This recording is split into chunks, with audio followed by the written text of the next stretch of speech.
الله بكم اليسر ولا يريد بكم العسر ولتكملوا العدة ولتكبروا الله على ما هداكم ولعلكم تشكرون وإذا سألك عبادي عني فإني قريب أجيب دعوة الداع إذا دعاني فليستجيبوا لي وليؤمنوا بي لعلهم يرشدون.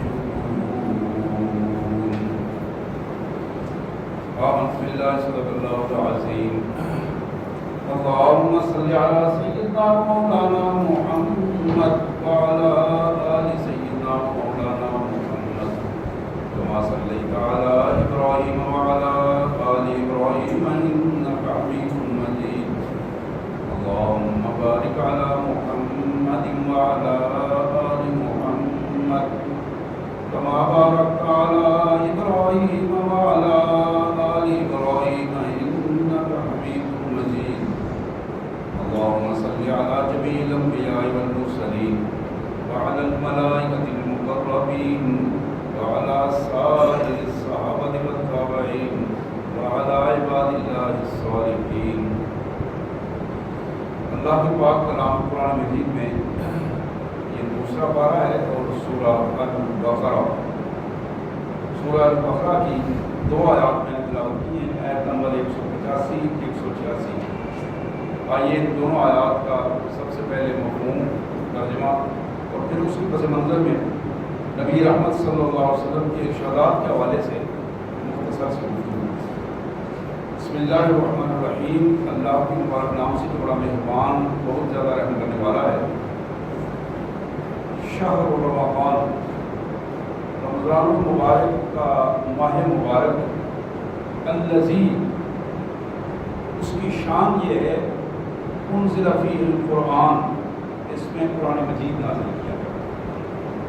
اس کی برکتوں اور عظمتوں کی بنیاد یہ ہے کہ اس میں اللہ کا قرآن نازل کیا گیا. ہدی للناس، یہ قرآن جو تمام انسانیت کے لیے رہنمائی کا سبب ہے، تمام انسانیت کے لیے گائیڈ بک ہے یہ قرآن ہے. وبینات من الہدی والفرقان، اس قرآن مجید میں ہدایت، رہنمائی اور حق اور باطل میں فرق کرنے کے حوالے سے بہترین دلائل موجود ہیں. فمن شاہد منکم الشہر فلیصم، اب تمہاری ذمہ داری یہ ہے کہ جس کی زندگی میں رمضان المبارک آ جائے اس پر لازم ہے کہ وہ اس کے روزے رکھے. ومن کان مریضا، ہاں البتہ جو شخص بیمار ہو، او علی سفر، یا کسی بڑے سفر پہ ہو، فعدۃ من ایام اخر، وہ ان ایام کی گنتی کر کے باقی دنوں میں وہ روزے پورے کر لیں. یرید اللہ بکم اليسر ولا یرید بکم العسر، اللہ تبارک و تعالی رب العالمین تمہارے لیے آسانیاں پیدا کرنا چاہتے ہیں، اپنے بندوں کو مشکلات میں مبتلا نہیں کرنا چاہتے. وَلِتُكْمِلُوا الْعِدَّةَ، گنتی کے چند دن ہیں، اسے مکمل کر دو. وَلِتُكَبِّرُوا اللَّهَ عَلَىٰ مَا هَدَاكُمْ، جس طرح اللہ نے تمہیں رہنمائی دی ہے بالکل اسی کے پس منظر میں اللہ کی کبریائی، اللہ کی بڑائی، اس کی عظمیت کو بیان کرو. وَلَعَلَّكُمْ تَشْكُرُونَ، اور یہی وہ بنیاد ہے کہ تمہیں اللہ کا شکر گزار بندہ بنا دے گی. وَإِذَا سَأَلَكَ عِبَادِي عَنِّي فَإِنِّي قَرِيبٌ، میرے رسول صلی اللہ علیہ وسلم آپ سے جب بھی میرے بندے میرے بارے میں پوچھیں انہیں بتاؤ کہ میں ان کے تصور سے زیادہ قریب ہوں. فَإِنِّي قَرِيبٌ، یہ بڑی تاکید کے ساتھ اللہ نے فرمایا. اجیب دعوت الداع اذا دعان، جب بھی کوئی پریشان حال، خوشی یا غمی کی کسی بھی کیفیت میں مجھے مدد کے لیے پکارتا ہے، میں اس پکار کا جواب دیتا ہوں. جی وہ میں جواب دیتا ہوں دعوت الداع، ہر پکارنے والے کی پکار کا، اذا دعان جب وہ پکارتا ہے، جہاں جیسے جس حالت میں بھی وہ ہو اللہ کو پکارے. اللہ فرماتے ہیں میں اس کی پکار کا جواب دیتا ہوں. فَلْيَسْتَجِيبُوا لِي، بس میرے بندوں کو بھی چاہیے کہ وہ میری دعوت کا بھی جواب دیں. فَلْيَسْتَجِيبُوا لِي وَلْيُؤْمِنُوا بِي، اور مجھ پر اعتماد کریں، ایمان لائیں. لَعَلَّهُمْ يَرْشُدُونَ، تاکہ ان کے لیے رشد و ہدایت کے راستے کھل سکے، ان کے لیے آسانیاں مہیا ہو سکیں اور ان کی آخرت بن سکے، آخرت تباہ نہ ہو. سبحان اللہ وبحمدہ، سبحان اللہ العظیم وبحمدہ، نستغفر اللہ یا ارحم الراحمین یا ذا الجلال والاکرام. حضرات یہ ترجمہ اور مفہوم تھا سورہ البقرہ کی دوسرے پارے میں سے، سورہ البقرہ کی آیت نمبر 185 دو آیات مبارکہ کے حوالے سے. آج 27 شعبان المعظم ہے. آپ کے علم میں ہے کہ 28 29 یا 28 29 30 2 یا 3 دن ہیں، اور یہ 2 یا 3 دن بہت ہی اہم ہے، بہت ہی اہم ہے اس شخص کے لیے جو اپنے اللہ سے رابطے میں رہنا چاہتا ہے. اس شخص کے لیے بڑے اہم ہے جو اپنے پیارے رسول صلی اللہ علیہ وسلم کے طریقے کے مطابق رمضان المبارک کا استقبال کرنا چاہتا ہے. اس شخص کے لیے بڑے اہم ہے جو اس دنیا میں رہ کر اپنے آخرت کی گھر کی تیاری کرنا چاہتا ہے. اس شخص کے لیے بڑے اہم ہے جو شخص زندگی اس نے اس کیفیت میں گزاری کہ گناہوں سے لٹڑی بھری زندگی ہے، دن رات پریشان حالی میں گزرے ہیں. اب وہ چاہتا ہے کہ میں اپنے گناہوں کی معافی اپنے مالک سے لے لوں. اب وہ چاہتا ہے کہ میں اپنی جسم کو جس طرح پاک کرتا ہوں میں اپنے روح اور اپنی زندگی کو بھی پاک کر لوں. اس کے لیے یہ بڑے اہم ہیں 2-3 دن. ان 2-3 دنوں میں اسے کیا کرنا ہے، کس انداز میں اپنے آپ کو لے کر آنا ہے، یہ ہے وہ بنیادی موضوع جس پہ آج مختصر سی بات ہوگی. محمد کریم صلی اللہ علیہ وسلم کی ارشادات کے حوالے سے بنیادی طور پر 4 ایسے ارشادات ہیں جو آج کی اس نشست میں آپ کے سامنے رکھوں گا، اور ان سے ہم تجزیہ کر سکیں گے. لوگ تو بہت ساری اپنی اپنی باتیں بتاتے ہیں کہ ہم نے یہ کرنا ہے، وہ کریں گے، اس انداز میں کریں گے، لیکن ہمیں وہی کچھ کرنا ہے جو ہمارے پیارے رسول صلی اللہ علیہ وسلم نے سکھایا ہے، اسی میں ہماری کامیابی ہے. اگر اللہ کے رسول صلی اللہ علیہ وسلم کے طریقے سے ذرا بھی جان بوجھ کر ذرا بھی ہٹ کر کوئی راستہ اختیار کیا گیا تو بظاہر بڑی پرکشش نظر آنے والا راستہ، بڑی پرکشش نظر آنے والی کامیابی بالکل غارت جائے گی اور نقصان ہو جائے گا اور زندگی تباہ و برباد ہو جائے گی جو محمد الرسول اللہ صلی اللہ علیہ وسلم کے طریقے سے ہٹ کر چیزیں بنایا گیا. آئیے سب سے پہلی حدیث مبارک جو جناب سلمان فارسی رضی اللہ عنہ کی حدیث ہے، بڑی معروف حدیث مبارک ہے. یہ صحیح ابن خزیمہ میں، سنن بہقی کے شعب الایمان میں انہوں نے اس کا ذکر کیا ہے.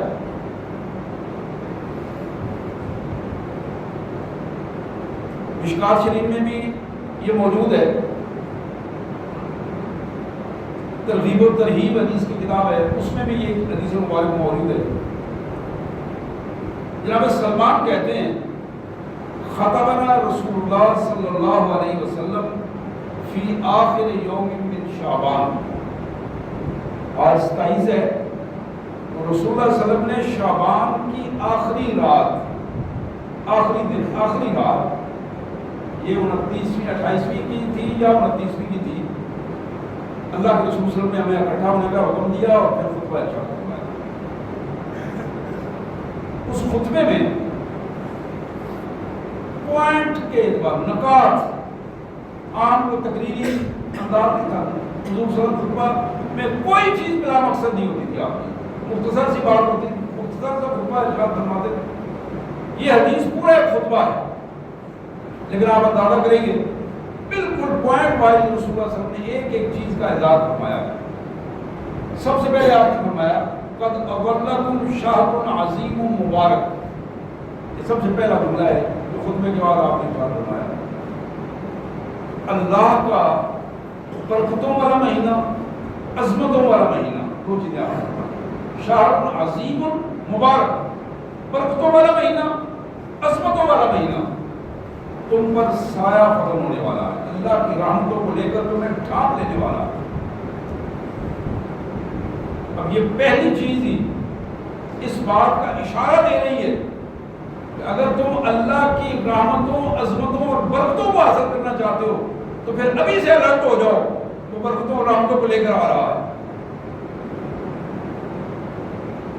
دوسری بات جو آپ نے ارشاد فرمائی، فرمایا شہر فیہ لیلہ خیر من شہر من الف شہر، یہ وہ ماہ مبارک ہے جس مہینے میں ایک رات ایسی ہے، اس ایک رات کی عبادت باقی عبادت 1000 مہینوں کی عبادت سے بھی بہتر ہے۔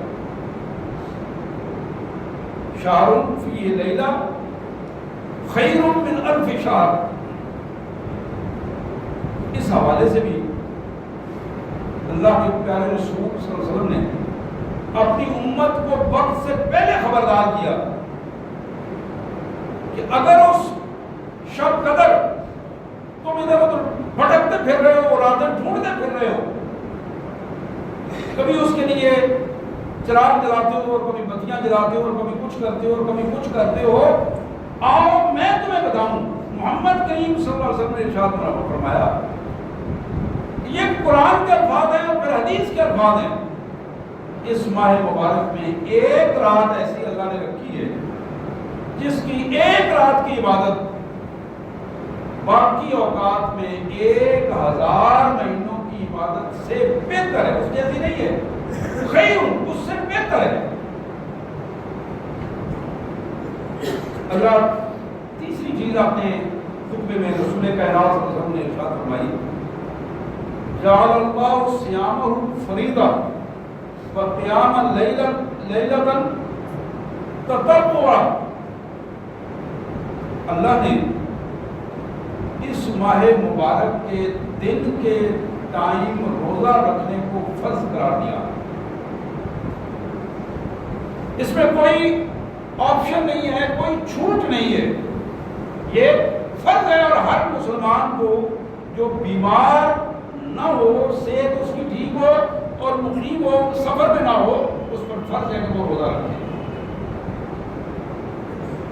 لیکن رات کے قیام کو تطوع قرار دیا، سنت قرار دیا، نفلی عبادت قرار دیا۔ اور یہ بات ہمارے ذہن میں رہنی چاہیے، فرضی عبادت کا بڑا مقام ہے، لیکن فرض کے ساتھ جب آپ نفلی عبادت کو ادا کرتے ہیں تو پھر وہ مقام اور مرتبہ جو ہے وہ عروج تک پہنچ جاتا۔ سید کائنات صلی اللہ علیہ وسلم نے فرمایا کہ دن کے روزے کو اللہ تعالیٰ نے فرض قرار دیا ہے اور رات کی عبادت کو تطوع قرار دیا ہے۔ پھر فرمایا من تقرب فیہ بخصلۃ من الخیر کان کمن ادی فریضۃ فیما سواہ، رمضان المبارک میں جس بندے نے کوئی بھی نیکی کا کام کیا، اللہ کے ہاں باقی دنوں میں جس طرح اس نے فرض نماز ادا کی تھی، فرض زکوٰۃ ادا کی تھی، فرض حج ادا کیا تھا، فرض روزہ رکھا تھا، بالکل اسی کیفیت میں اللہ تبارک و تعالیٰ اس کی یہ عام نیکی جو اجر کے اعتبار سے اسی طرح بڑھا دیں گے۔ اور پھر ارشاد فرمایا ومن ادی فریضۃ، جس نے اس رمضان المبارک کے لمحات میں فرض روزہ رکھا، فرض نماز ادا کی، زکات کو فرض سمجھ کر ادا کیا. میرے آقا صلی اللہ علیہ وآلہ وسلم نے فرمایا کانا کمن ادا 70 فریضۃ فیما سواہ. اس کے لیے اللہ کے اجر کا اندازہ یہ ہے اللہ تبارک و تعالیٰ اسے باقی دنوں کی نسبت 70 گنا اس رمضان میں کیے گئے اس فرضی عبادت کو بڑھا دیں گے. یہ باتیں کسی مولوی پیر یا خطیب کی نہیں ہیں، یہ دو لفظی باتیں محمد رسول اللہ صلی اللہ علیہ وسلم کی جن کی زبان مبارک پہ کوئی شک نہیں ہے. اور دوسرے الفاظ میں یہ اللہ کے ارشادات ہیں جو حضور کی زبان سے نکلے، اس لیے کہ آپ کی زبان سے کوئی حدیث بھی ایسی ادا نہیں ہوتی جو اللہ کے حکم کے ساتھ ہو. تو اس لیے بڑی توجہ سے یہ باتیں میں سنی ہے. یہ بنیاد ہے اگلے 2 دنوں بعد رمضان المبارک کے تشریف لانے سے پہلے ہماری تیاری کے حوالے سے. پھر آپ نے فرمایا وہ شہر الصبر، یہ مہینہ صبر و استقامت کا مہینہ، صبر و استقامت کا مہینہ ہے. صبر و استقامت روزے کے اعتبار سے، صبر و استقامت اللہ کا قرآن سننے کے اعتبار سے، صبر و استقامت محمد رسول اللہ صلی اللہ علیہ وسلم کی حدیث مبارک سننے کے اعتبار سے، صبر و استقامت دوسرے کے رویے کو برداشت کرنے کے اعتبار سے، صبر و استقامت برائیوں سے چھٹکارا لینے کے انداز میں، برائیوں کا ڈٹ کر مقابلہ کرنا اور اپنے آپ کو ان سے بچا لینا، یہ بھی صبر و استقامت کا ایک رنگ ہے. سید کائنات صلی اللہ علیہ وسلم نے فرمایا وَهُوَ شَهْرُ الصَّبْرِ وَالصَّبْرُ ثَوَابُهُ الْجَنَّةُ. یہ صبر و استقامت کا ماہ مبارک ہے، اور جس شخص نے اس رمضان میں صبر کا مظاہرہ کیا، استقامت کا مظاہرہ کیا، اپنے آپ کو اس پر اس کا پابند کر لیا، برداشت کیے اس میں مصائب، آزمائشیں، پریشانیاں، اللہ کے رسول صلی اللہ علیہ وسلم نے فرمایا بس صبر و ثواب الجنہ، اس صبر کا بدلہ اللہ تبارک و تعالیٰ اسے جنت عطا فرمائے. پھر محمد کریم صلی اللہ علیہ وسلم نے ارشاد فرمایا وَهُوَ الشَّهْرُ الْمُوَاسَاةِ، وَهُوَ الشَّهْرُ الْمُوَاسَاةِ. یہ ہے میم واو الف سین الف تا مواسات. لفظ مواسات کا معنی ہوتا ہے غم خواری، غم خواری، محبت کو تقسیم کرنا اور غم زدہ کے غم کو مٹانا، اس کو مواسات کہتے ہیں. دلوں کو سینہ پرونا، ٹوٹے ہوئے دلوں کو جوڑنا، وہ شہر المواسات. میرے آقا نے فرمایا کہ یہ مہینہ غم خواری کا مہینہ ہے. اپنے گھر میں غم خواری، اپنی برادری اور رشتہ داروں میں غم خواری، اور اپنے گلی محلے میں دلوں کو جوڑنا، لوگوں کے لیے محبتوں کو تقسیم کرنا اس مہینے کا خاصہ ہے. کہ بندہ مومن پہلے کی نسبت زیادہ تیاری کے ساتھ اور زیادہ وسائل کے ساتھ اور زیادہ اہمیت کے ساتھ میدان عمل میں نکلتا ہے. اس حوالے سے وہ چاہتا ہے کہ میں زیادہ سے زیادہ لوگوں کے ساتھ جڑوں، زیادہ سے زیادہ لوگوں کو اللہ کے قرآن اور اللہ کے دین کے ساتھ جوڑ دوں، اور زیادہ سے زیادہ لوگوں کے سامنے میں اللہ کا دین رکھوں.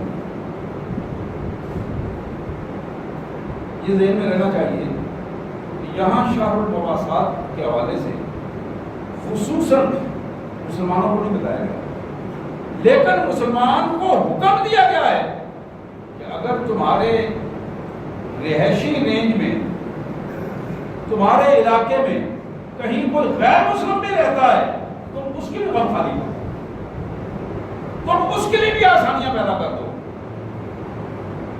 سید عالم صلی اللہ علیہ وسلم نے فرمایا وَالشَّهْرُ يُزَادُ فِيهِ رِزْقُ الْمُؤْمِنِ فِيهِ.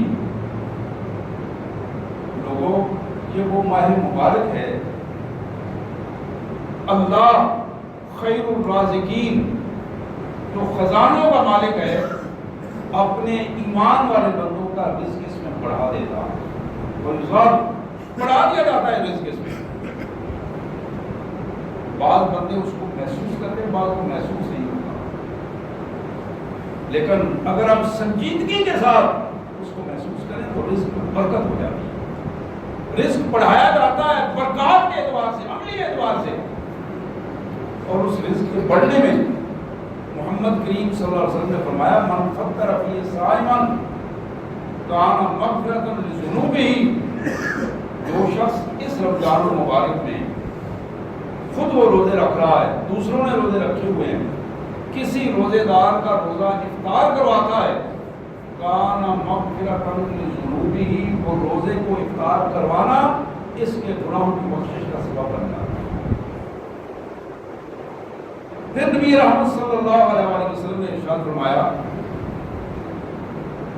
وَعِتْقُ رَغْبَتِهِ مِنَ النَّارِ، یہاں اللہ تبارک و تعالی اس روزے کی افطاری کو اس کے گناہوں کی مغفرت کا سبب بنا دیں گے، وہاں اللہ تعالیٰ اس کی جہنم سے آزادی کا سبب بھی اسے بنا دیں گے، اللہ تعالیٰ جہنم کی آگ کو بھی اس پر حرام کرا دیں گے۔ پھر اللہ کے رسول صلی اللہ علیہ وسلم نے فرمایا وَكَانَ لَهُ أَجْرٌ مِّنْ غَيْرِ أَن يَنْقُصَ مِنْ أَجْرِهِ شَيْءٌ۔ تیسری بات، جس شخص نے روزہ افطار کرایا وہ افطاری اس بندے کے لیے گناہوں سے بخشش کا سبب بن جائے گی، وہ افطاری اس بندے کے لیے جہنم سے نجات کا سبب بن جائے گی۔ پھر تیسری بات حضور صلی اللہ علیہ وسلم نے فرمائی اللہ تعالیٰ اس کو اتنا اجر عطا فرمائے گا جتنا اجر اس روزے دار کو دیا ہے، اپنی جناب سے اللہ تبارک و تعالیٰ اپنی طرف سے اس کو اتنا اجر اور عطا فرما دیں گے، بغیر اس کے اس کا اجر کو کم کیا، من غیر کا سب منو، اس کے اجر کے کم کرنے کے بغیر اس کو الگ عطا فرمائیں گے، اس کو الگ عطا فرما دیں گے۔ اب نبی رحمت صلی اللہ علیہ وسلم کے حضور صحابہ بیٹھے تھے، خطبہ سن رہے تھے، انہوں نے عرض کیا اللہ کے پیارے رسول صلی اللہ علیہ وسلم لیس کلنا یجد ما یفطر الصائم، ہم میں ہر آدمی اتنا وسائل نہیں رکھتا کہ بہت زیادہ اچھے افطار کا اہتمام کرے، یہ جو آج کے روایتی انداز میں افطار ڈنر وہ بڑے اچھے افطار کا بندوبست کرے، ہم میں ہر بندہ اس میں طاقت نہیں رکھتا، وسائل نہیں ہیں اتنے، تو ہمارا کیا بنے گا؟ ہم تو اجر سے محروم رہ گئے۔ فقال رسول اللہ صلی اللہ علیہ وسلم، اللہ کے پیارے رسول صلی اللہ علیہ وسلم نے فرمایا یؤتی اللہ ھذا الثواب من فطر صائما علی تمرۃ، جس شخص نے اپنے پاس موجود ایک کھجور تھی اس کے پاس، اس کھجور کو دوسرے بھائی کو پیش کیا، افطاری کے وقت اتفاق یہ تھا، اب یہ ایک کھجور جو اس نے دوسرے کو پیش کی، پھر فرمایا او شربۃ من ماء، یا پانی کا ایک گلاس یا کپ اسے دے دیا، سادہ پانی دے دیا، شربت دے دیا، پھر فرمایا او مسقط لبن، یا ایک دو گھونٹ دودھ کے اس کو پلا دیے۔ اللہ کے رسول صلی اللہ علیہ وسلم نے فرمایا یہ وہ پوزیشن ہے کہ جس پوزیشن میں اللہ تعالیٰ اس بندے کو اتنا ہی ثواب عطا فرمائیں گے جتنا ایک بندے نے بہت بڑے افطار اور اس کے کھانے کا اہتمام کیا ہے، جس کے اتنے وسائل تھے اللہ اس کو اتنا ثواب عطا کریں گے۔ لیکن یہ بندہ جس کے پاس وسائل نہیں تھے، ایمان تھا، جذبات تھے، اس ایمان اور جذبات کے بلبوتے پر جو کچھ اس کے پاس موجود تھا اس نے اپنے اللہ کے حضور پیش کر دیا، اللہ تعالیٰ اس کو بھی اتنا ہی اجر عطا فرمائے۔ اب سید عالم صلی اللہ علیہ وسلم نے ایک اور بات ارشاد فرمائی، وَهُوَ شَهْرٌ أَوَّلُهُ رَحْمَةٌ وَأَوْسَطُهُ مَغْفِرَةٌ وَآخِرُهُ عِتْقٌ مِّنَ النَّارِ۔ فرمایا کہ یہ ماہ مبارک اللہ نے جس کے پہلے عشرے کو رحمت، دوسرے کو مغفرت اور تیسرے کو عتق من النار، جہنم سے آزادی کا باعث بنا ہے۔ بعض علماء اس جدید دور میں آ کر اس قسم کی چیزوں کا انکار کرتے رہتے ہیں اور مختلف حوالوں سے اس کی دلائل ڈھونڈتے رہتے ہیں. حقیقت یہ ہے، میں جو حدیث پیش کر رہا ہوں یہ صحیح ابن خزیمہ کی حدیث ہے، اور اس حدیث پر تبصرہ یہ ہے کہ بالکل ایک ایک لفظ اس کا درست ہے. اور یہ خطبہ بڑا معروف خطبہ ہے. ضرورت اس چیز کی ہے کہ ہم زیادہ عمل کرنے کے لیے اپنے آپ کو تیار کریں. جہاں بھی نبی رحمت صلی اللہ علیہ وسلم کا صحیح ارشاد ملتا ہے اس کے مطابق اپنے آپ کو ڈھالنے کی کوشش کریں. تو یہ 3 کیفیات آپ نے بیان فرمائی. پہلا عشرہ رحمت، دوسرا مغفرت، اور تیسرا عشرہ جہنم سے آزادی ہے، من النار. علماء نے بڑی خوبصورت بات لکھی ہے اس ترتیب کے حوالے سے. اپنے اپنے خیالات ہیں. یوں حدیث بندہ پڑھتا ہے تو ایک چیز ذہن میں آتی ہے کہ اس کا یہ مفہوم ہوگا، یہ ہوگا. میں پڑھ رہا تھا، بڑی ایک خوبصورت بات لکھی ہوئی تھی کہ انسانوں کے معاملات بھی اسی طرح ہی ہیں. بعض انسانوں کے گروہ متقی گروہ ہوتے ہیں. بندہ 5 وقت ریگولر نماز پڑھنے والا بندہ ہے، کوئی رمضان کا روزہ چھوڑتا نہیں ہے، حج کیا ہوا ہے، فرائض سارے ادا کرتا ہے، تقوی کے اعتبار سے متقی ہے. اب یہ وہ بندہ ہے جس کے لیے رمضان کا یہ عشرہ مغفرت اور جہنم کی آزادی سے بہت آگے اللہ کی رحمتوں کو سمیٹنے کا سبب بن جائے گا. اللہ کی رحمتوں کو سمیٹنے کا سبب بنے گا. اس کے پاس جو کچھ پہلے موجود ہے اس میں زیادہ برکتیں آئیں گی، اس میں اجر زیادہ ملے گا. اب کچھ لوگ ایسے ہوتے ہیں جن کے گناہوں کی کیفیت یہ ہوتی ہے کہ وہ سستی کا شکار رہتے ہیں. 5 نمازوں میں سے ایک آدھ پڑھ لی، باقی کا اچھا چلو پھر پڑھ لیں گے. سستی کا شکار ہے. اور جہاں کچھ نیکیاں کھاتے میں موجود ہیں نامہ اعمال میں، وہاں برائیوں کا بھی ایک انبار موجود ہے. زبان کی بے احتیاطیاں ہیں، نظر کی بے احتیاطیاں ہیں، سوچ کی بے احتیاطیاں ہیں. پھر اسی طرح عقائد میں کہیں نہ کہیں جھول آ گئی ہے. بالکل اسی طرح عبادات میں کمزوری ہے، معاملات میں کمزوری ہے، اخلاقیات میں کمزوری ہے. اب یہاں رمضان المبارک کا آغاز ہوتے ہی یہ بندہ جب اپنے آپ کو اللہ کے حضور لے کے آتا ہے تو پھر بے ساختہ اس کے سامنے اپنے گناہوں کا دفتر کھل جاتا ہے، اپنے اوپر غور کرتا ہے. اور وہ گناہوں کا دفتر، وہ جو ریکارڈ گناہوں کا پوری زندگی کا اس کے سامنے ذہن میں پھرتا ہے تو پھر وہ آنکھوں سے آنسو بڑھ کر گرنا شروع ہوتا ہے.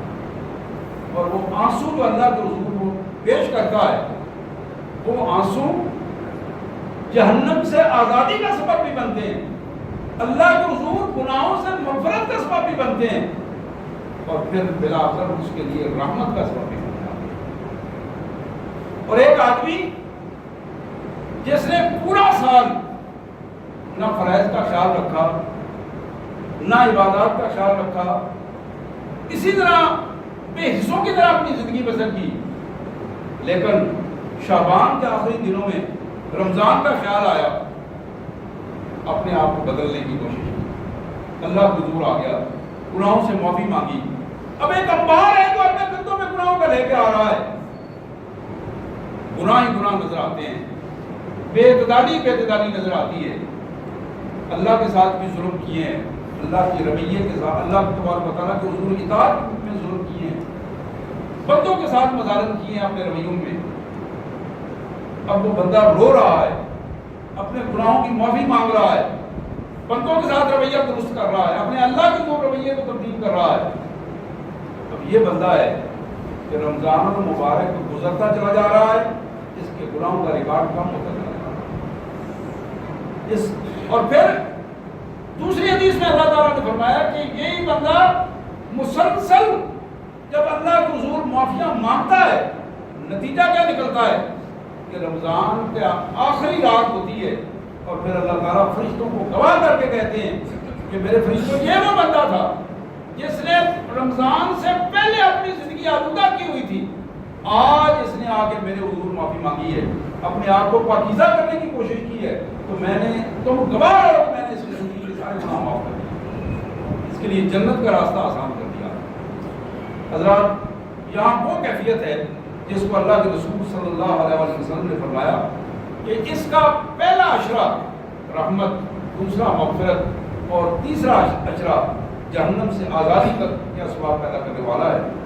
پھر نبی محترم صلی اللہ علیہ وسلم نے ارشاد فرمایا کہ لوگوں، من خفف عن مملوکہ فی غفر اللہ له وآتقہ من النار۔ بڑی اہم بات ہے، بڑی اہم بات ہے، جس کو ہم اکثر بھول جاتے ہیں۔ جس شخص نے اپنے رویے میں تبدیلی کر دی، رمضان آیا تو رویے میں تبدیلی کی اور اپنے ماتحت کے ساتھ آسانی کر دی، کام لینے میں آسانی کی، زبان کے استعمال میں آسانی کی، گالاں گلوچ نہیں کی، غصہ نہیں کیا، اس کا ماتحت بھی روزے دار ہے اور یہ بھی روزے دار ہے، اس کو اس کا احساس ہوا، ٹائم میں کمی کر دی، اس کی مزدوری بڑھا دی، یہ ساری چیزیں تخفیف کی چیزیں ہیں۔ نبی رحمت صلی اللہ علیہ وسلم نے فرمایا دو انعام ملیں گے اسے اللہ کے حضور۔ پہلا انعام یہ ہوگا کہ اللہ تعالیٰ اسے اس کی غلطیاں معاف کر دے، دوسرا انعام یہ ہوگا جب اس کی غلطیاں معاف ہوں گی اس کے لیے جہنم کا راستہ بند کر دیا جائے گا اور جنت کا راستہ آسان کر دیا جائے گا۔ حضرات، میرے آقا صلی اللہ علیہ وسلم نے اس حوالے سے جو اپنے خطبے کی آخری باتیں ارشاد فرمائی، فرمایا وَاسْتَقْسِمُوا فِيهِ مِنْ أَرْبَعَةِ خِصَالٍ۔ لوگوں، رمضان المبارک میں 4 چیزوں کا زیادہ سے زیادہ خصوصی اشارہ، نبی نے کر کے 4 چیزیں آپ نے نشان زدہ کر کے بتائیں۔ فرمایا کہ الخصلۃ، پہلی چیز یہ ہے فشہادۃ اللہ الہ الا اللہ وتستغفرون منہ۔ سب سے پہلی چیز، پہلی 2 چیزیں یہ ہیں کہ تم اللہ کے حضور اس کی حاکمیت کی گواہی دو، شہادت دو، دل و دماغ کو حاضر کر کے اپنی زبان اور اپنے عمل سے اس معاشرے میں، اپنے گھر میں، لوگوں میں اس بات کو واضح کر دو کہ اللہ الہ الا اللہ، اللہ کے علاوہ کوئی حاکم نہیں ہے، اللہ کے علاوہ کسی کی حاکمیت نہیں ہے، اللہ کے علاوہ کسی کا اختیار نہیں ہے۔ یہ شہادت تمہاری زبان بھی دے اور دل و دماغ بھی اس کی شہادت دے، اور پھر تمہارا ماحول بھی شہادت دے کہ واقعی میں یہ بندہ اللہ کی حاکمیت کو قائم کرنے والا انسان ہے۔ اس شہادت پر اپنے آپ کو قائم کر دو، اور جہاں تم اشہد ان لا الہ الا اللہ وحدہ لا شریک لہ کہتے ہو، وہاں یہ بھی یاد رکھو کہ رمضان المبارک کے اکثر لمحات میں اپنے اللہ سے اپنے گناہوں کی معافی مانگو، تستغفرون، بار بار اپنے اللہ کے گناہوں۔ ہماری عادت اکثر یہ ہوتی ہے کہ ہم 5 وقت کی نمازیں اگر ریگولر پڑھ لیں، باقاعدگی سے اگر ادا کر لیں، تو اگر 2-4 دفعہ درود شریف پڑھ لیں اور ذکر اذکار کر لیں، ذہن میں یہ بات آتی ہے کہ مجھ سے اچھا کون ہے، کام بڑا بہت سارا میں نے کام کر لیا، نماز بھی پڑھ لی ہے، اب روزہ بھی رکھا ہوا ہے، تراویح بھی پڑھی ہے، اب مجھ سے بہتر اب کون ہو سکتا ہے؟ یہی وہ دھوکہ ہے جو مجھے اور آپ کو شیطان دیتا ہے، نفس دیتا ہے، یہ وہ دھوکہ ہے۔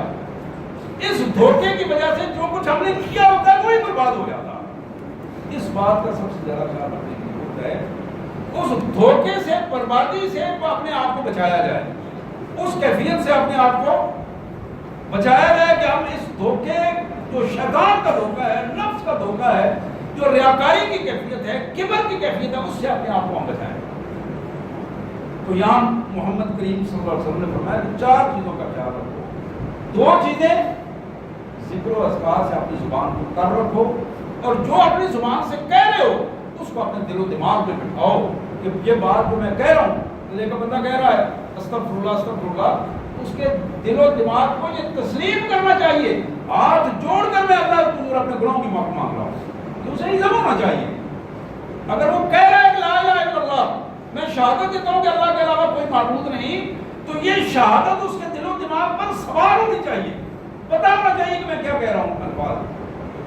دوسری 2 باتیں اللہ کے رسول صلی اللہ علیہ وسلم نے فرمائی، غنا بکم عنہما، اگر تم دوسری ان 2 باتوں کو اختیار کر لو گے تو وہ تمہیں مستغنی کر دیں گی، دنیا جہان سے تمہیں بے نیاز کر دیں گی، اور اللہ تبارک و تعالیٰ تمہیں عزتیں عطا فرمائے گا۔ وہ کیا چیز ہے؟ فَتَسَالُونَ اللَّهَ الْجَنَّةَ وَتَعُوذُونَ بِهِ مِنَ النَّارِ۔ ان رمضان کے لمحات میں بار بار اپنے اللہ سے جنت کا سوال کرتے ہو، مانگو جنت۔ اور بعض لوگ کہتے ہیں یہ بھی ایک عجیب قسم کی خرافات معاشرے میں بنی ہوئی ہے کہ اللہ سے جنت مانگنا یہ تو بالکل ایسے ہے کہ لالچ بندے کو، اللہ نے حکم دیا ہے کہ تم مجھ سے جنت مانگو، سابقوا الی مغفرۃ وجنۃ، اللہ سے جنت مانگنے میں، اللہ سے معافی مانگنے میں تیزی دکھاؤ اور دوڑ لگاؤ۔ اور جو بندہ اس معاملے میں جنت نہ مانگنے میں، مغفرت نہ مانگنے میں، اللہ سے گناہوں کی معافی مانگنے میں تصاہل کرتا ہے، یہی وہ بندہ ہے جس کو شیطان اس راستے سے ہٹا دیتا ہے۔ تو رسول اللہ صلی اللہ علیہ وسلم نے فرمایا کہ رمضان کے ان دنوں میں پوری کوشش کرو کہ اللہ سے جنت کا سوال کرو اور جہنم سے پناہ مانگو، اللہ کی جہنم سے پناہ مانگو۔ اور حضرات یہ وہ چیزیں ہیں کہ ہم زندگی میں یہ دیکھتے ہیں کہ بندہ گھر سے نکلا ہے، شہر جانا ہے، وہ شہر کے بجائے اسپتال پہنچ گیا، شادی پہ جا رہا ہے، کوئی اور پلان لے کر جا رہا ہے اور اس کی جنازے کی تیاریاں ہو رہی ہیں۔ یہ چیزیں روزمرہ ہمارے سامنے آتی ہیں، اخبارات بھری پڑی ہیں، میڈیا بھرا پڑا ہے، لیکن جو بندہ اپنے اللہ سے رابطے میں ہے، اللہ سے رابطہ کر کے نکلتا ہے، نتیجہ یہ ہوتا ہے کہ اللہ کے فرشتے اس کی حفاظت کرتے ہیں، اللہ کے فرشتے اس کی حفاظت کرتے ہیں، جس کا اللہ نے بھی ارشاد فرمایا، اللہ کے رسول صلی اللہ علیہ وسلم نے بھی ارشاد فرمایا۔ آخری بات اس حوالے سے میں اپنی بات کو سمیٹتے ہوئے آپ بھائیوں کے سامنے رکھوں گا کہ آج سے جو لمحات ہمیں ملے ہیں اس میں اپنی نیت کو درست کریں، نیت کو، یعنی نیت کے حوالے سے یہ بات ذہن میں بٹھائیں کہ ہم اللہ کے بندے ہیں اور دعائیں کریں کہ یا اللہ یہ جو لمحات ہم رمضان سے پہلے ہمارے ہاں ہیں، ان لمحات میں ہمیں بندہ مومن کے ذریعے رمضان مبارک کا استقبال کرنے کی توفیق عطا فرما، تاکہ رمضان آئے تو ہم تیرے بندے ہوں، ہم تیرے رسول کے امتی ہو کر اس رمضان مبارک کا استقبال کریں۔ دوسری بات یہ ہے کہ جہاں ہماری نیتوں کا یہ سلسلہ ہے وہاں ہمارے اندر اپنے عمل میں اخلاص ہونا چاہیے، کبر، بڑائی، ریاکاری جو بہت بڑے ہتھیار ہیں شیطان کے، ان سے بچ کر اپنے اندر عاجزی پیدا کریں۔ حضرات کسی عقیدے کا کوئی کبر نہیں ہے، عمل کا کوئی کبر نہیں ہے، بندہ مومن جتنا زیادہ اپنے مالک سے قریب ہوتا ہے اتنا زیادہ اللہ سے عاجز بندہ بنتا ہے، جتنا زیادہ وہ اللہ کے حضور سجدہ ریزی کرتا ہے اتنا زیادہ اللہ کا عاجز بندہ بنتا ہے۔ نیکی کا یہ قطعاً مطلب نہیں ہے کہ اس بندے کے اندر کبر آ جائے، تکبر آ جائے، وہ اپنے آپ کو نعوذ باللہ بڑا بنانا اور بڑا سمجھنا کرتا ہے۔ اسی طرح اس اخلاص کے ساتھ زیادہ سے زیادہ عمل کو بڑھانے کی کوشش کریں، عمل کو بڑھائیں۔ عمل میں سب سے پہلا عمل اور اہم ترین عمل یہ ہے کہ فرض کو بڑھائیں، فرض کی پابندی کریں۔ ایسا نہ ہو کہ ہم رات بھر عبادت کرتے ہیں اور صبح کی نماز ہماری فرض نماز قضا ہو جائے، دن بھر ہم بیٹھ کر قرآن شریف پڑھتے رہیں اور جب ظہر کی نماز کا وقت آئے تو ہم سو جائیں۔ یہ وہ چیزیں ہیں جو اکثر شیطان ہم سے کرواتا ہے۔ عمل کے اعتبار سے ہمیں فرائض کو ترجیح دینی ہے، فرائض کے بعد پھر نوافل اور سنتوں کی طرف آنا ہے۔ اللہ سے دعا ہے اللہ تبارک و تعالیٰ ہمیں توفیق عطا فرمائے کہ ہم اس کے فرما بردار بندے بن کر اس کے اس پاک مہمان کا استقبال کر سکیں۔ وآخر دعوانا الحمد للہ رب العالمین۔